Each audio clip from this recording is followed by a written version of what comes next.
nga tuig sang Miss Bacolod Mascara. Tay ka nakapakilala nako, may pamangkod ko paladanay sinyo.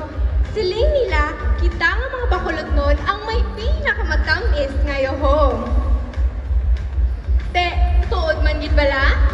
Gaog yun man kamo sa wala, ang importante, kabalo kuya sa rason sang matamis ko ngayon.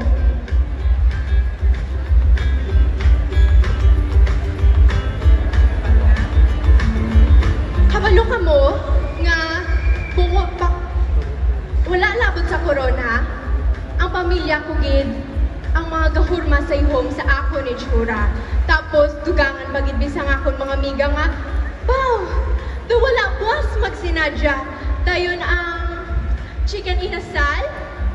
Kung ikaw bago lang di kalagaw sa syudad, abi tilawig kay pati mo tiyan makayuhom." So, you know, always smile because you're in the city of smile. Diba? Kada mo gid rason para kita magyuhom.